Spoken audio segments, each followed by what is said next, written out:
మా దగ్గర ఎప్పుడో బేసిక్ ఫోన్స్ నేర్చుకొని వెళ్ళారు, వాళ్ళు ఇప్పుడు స్మార్ట్ ఫోన్లు చేస్తుంటారు. బేసిక్స్ పర్ఫెక్ట్గా వస్తే ఏంటి అన్నీ వస్తాయి. ముందేంటి ఫస్ట్ వోల్టేజ్, తద్వారా జరిగే ప్రక్రియ ఏంటి కరెంటు, ఆ తర్వాత వచ్చే ప్రక్రియ ఏంటి పవర్. ఇప్పుడు ఇక్కడ కరెంట్ ఆగిపోయింది అంటాం, పవర్ ఆగిపోయింది అంటాం, వోల్టేజ్ ఆగిపోయింది అంటాం. ఇప్పుడు ఏం జరిగింది, ఏ క్రియ ఫస్ట్ ఆగిపోయింది అసలు? వోల్టేజ్. ప్రెజర్, అది ఏం చెబుతాం మనం, ఒత్తిడి.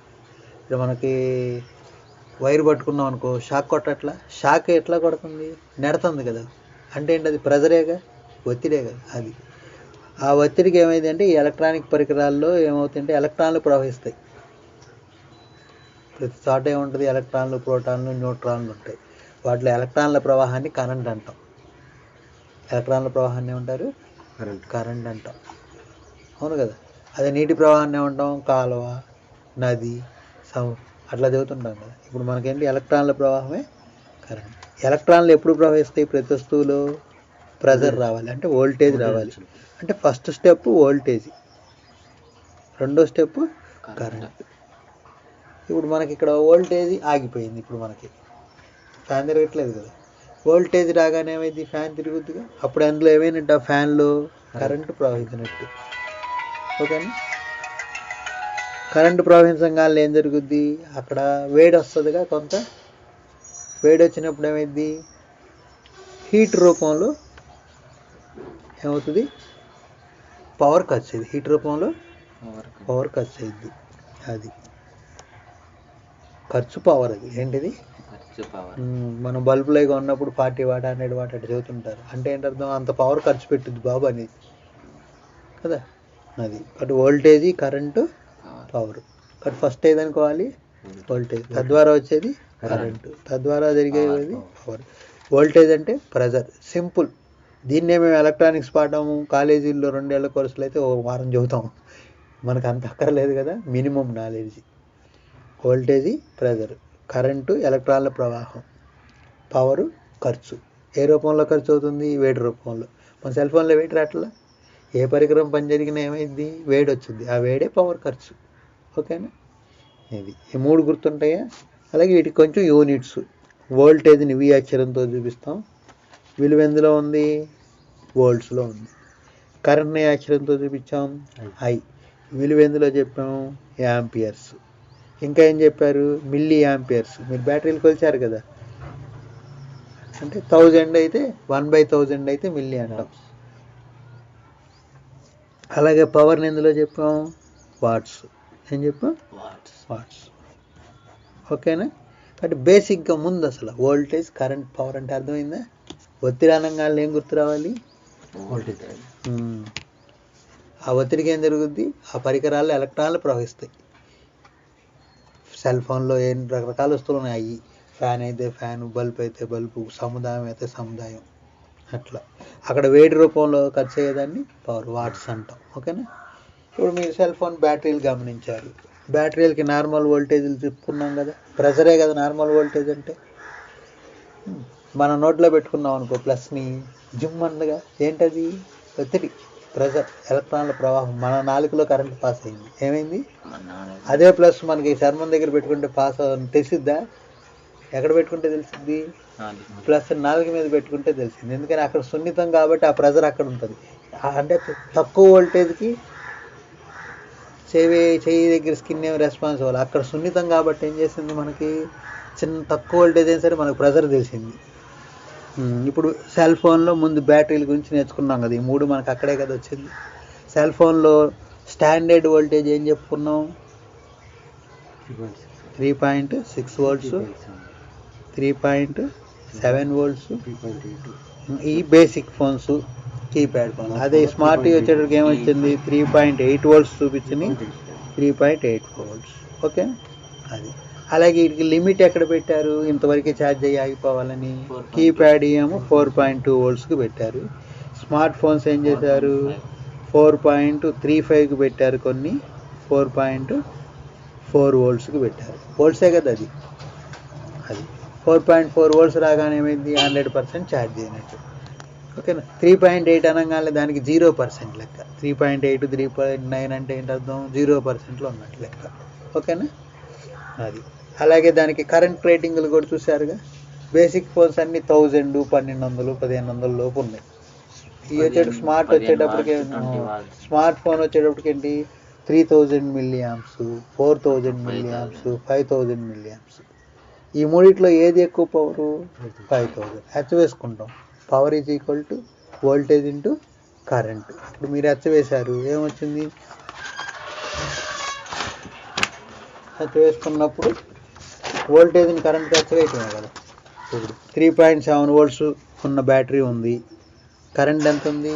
1000 మిల్లీ యాంప్స్ ఉంది, 3700 మిల్లీ వాట్స్ అయింది. మళ్ళీ వోల్టేజ్ని కరెంట్ హెచ్ వేస్తే పవర్ వచ్చింది, మిల్లీ వాట్స్లో వచ్చింది. 1000తో భాగిస్తే అయింది 3.7 వాట్, అంటే సుమారు 4 వాట్. 4 వాట్ అంటే ఏంటిది? చిన్న కీప్యాడ్ ఫోన్ కాబట్టి. తర్వాత ఏం చేసాం, కొంచెం జియో ఫోన్. అది మీరు తర్వాత చూసిన బ్యాటరీ ఏంటి? జియో ఉంది కదా, జియోలో కీప్యాడ్ ఫోన్, అది కొంచెం పెద్ద సైజుగా. అందులో ఏం చేశాడు వాడు? వోల్టేజ్ 3.7, కరెంట్ ఏమైంది అక్కడ? 2000 మిల్లీ యాంప్స్. బ్యాటరీ సైజు కూడా ఏమైంది చూసారుగా, తక్కువ ఉందా పెరిగిందా? పెరిగింది. కాబట్టి టోటల్గా ఎంత అయింది? ఆ రెండు హెచ్ వేస్తే 3.7 into 2000 milliamps 7400 milliwatts అయింది. వాట్స్లో చూస్తే 7.4 వాట్స్. వాట్ అవర్ అంటారు, గంటకి ఇంత ఖర్చు పెట్టింది బాబా. అర్థమైంది? 2000 మిల్లీ యాంప్స్ 2 యాంప్స్. సింపుల్గా తెలిస్తే ఇలా కూడా చేసుకోవచ్చు. 7.4 వాట్. మరి దానికి ఏమైంది? 7 వాట్, దాదాపు 7.4 వాట్ వాడడం. ఫోన్ సైజు పెరిగిందిగా, దాని వాడకం పెరిగే కొద్దీ మరి బ్యాటరీ కూడా పెద్ద వేయాలి. ఇంతకు ముందులే ఆ చిన్న బ్యాటరీ దానికి వేసామనుకో తొందరగా డిశ్చార్జ్ అవుతుంది. తొందరగా పరికరం వాడకాన్ని బట్టి పెంచుతాం. ఇప్పుడు స్మార్ట్ ఫోన్కి వెళ్ళేటప్పుడు ఇంకొంచెం వాడకం పెరిగిందా లేదా? కాబట్టి వాటికి ఏం చేశాడు? 3.8 volts ఉంది, కరెంట్ ఏముంది? 4000 మిల్లీ యాంప్స్. అప్పుడు ఏమైంది? అది పవర్ ఎంత అయింది? 15.4 వాట్స్, అంటే 15 వాట్లోకి వెళ్ళింది. అలాగే 4100 మిల్లీ యాంపర్ ఇచ్చాడు అనుకో, ఏమైంది? 15.8 వాట్, 16 వాట్, అంటే దాదాపు 15-16 వాట్ ఇస్తాడు. ఇంకా 20 వాట్ ఇచ్చాడు అనుకో, ఏమైంది? ఇంకా పని ఎక్కువ టైం వస్తుంది, ఇంకా ఎక్కువ టైం. అది పరికరం వాడకాన్ని బట్టి వేస్తుంటాడు.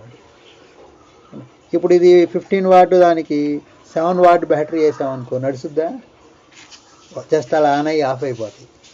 చాలదు కదా, దానికే వేసుకోవాలి. కాబట్టి అర్థమైందా? వోల్టేజీ, కరెంటు, పవర్ డిఫరెన్సెస్ అర్థమైందిగా, వాటి యూనిట్లు అర్థమైందిగా, బ్యాటరీలు ఎలా క్యాలిక్యులేట్ చేసుకున్నారో అర్థమైందిగా. అది కాబట్టి మనకి సబ్జెక్ట్గా ఏంటి, ఇప్పుడు బ్యాటరీలకు వచ్చింది పాఠం అనుకో, సబ్జెక్ట్గా ఏం గుర్తుపెట్టుకోవాలి? వోల్టేజ్ అంటే ఏంటి, కరెంట్ అంటే ఏంటి, పవర్ అంటే ఏంటి. ఓకేనా? ప్రెజర్ అనగానే ఏం గుర్తు రావాలి? వోల్టేజ్. అదే కదా మనం షాక్ కొడుతుంది, ప్రెజరే కదా అది. ఎలక్ట్రాన్ల ప్రవాహం అనగానే ఏం గుర్తు రావాలి?